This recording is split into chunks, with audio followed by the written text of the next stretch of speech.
আসসালামু আলাইকুম এভরিওয়ান। সবাই কেমন আছেন? আশা করি সবাই ভালো আছেন। আজকে আমি পুরা দিনে কি করলাম এটাই শেয়ার করব আপনাদের সাথে। কি রান্না করলাম, কি করলাম। পুরা দিন বলতে দুপুর পর্যন্ত আর কি। এখানে আমি সকালে নাস্তার জন্য পাতাকপি, গাজর, আলু মিশিয়ে আমি ভাজি করে নিচ্ছি। এদিকে আমার হেল্পিং হ্যান্ড আবার রুটি বানাচ্ছে। রুটিটা ওই বানায়। এখানে আটা চাল ছিল, আটাগুলো ভরে নিচ্ছে।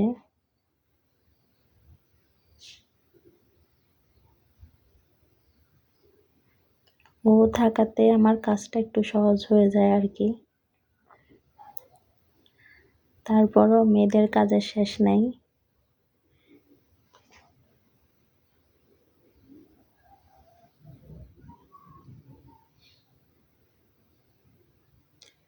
তার রুটি তাপাতে দিছে।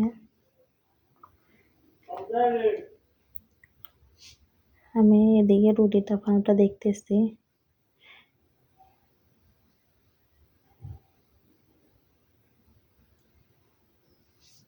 রুটির তাপানো শেষ হয়ে গেছে, এখন ডিম পোস্ট করে নেব।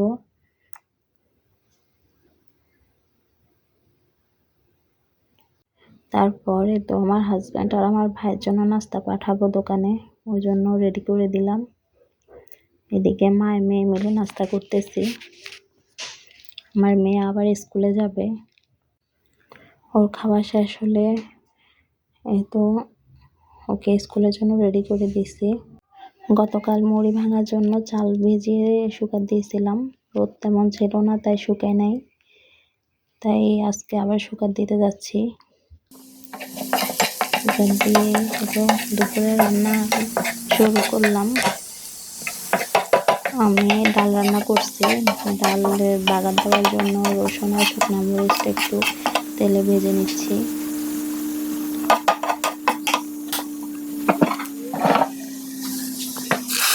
ডালে বাগার দিয়ে দিলাম।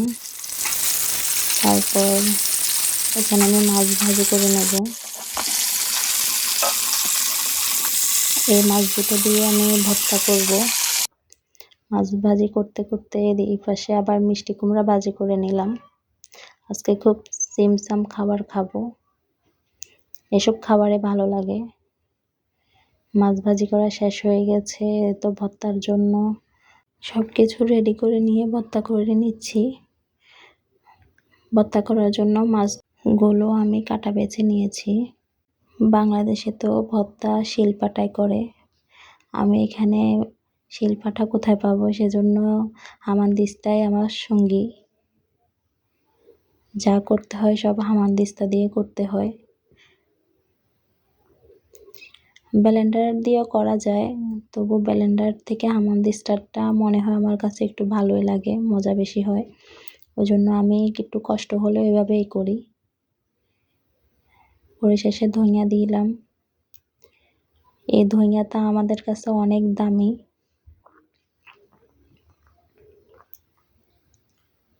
এখানে ধনিয়া একদম পাওয়া যায় না। বাংলাদেশ থেকে ধনিয়া গোটা এনে তারপর এখানে লাগাইছিলাম।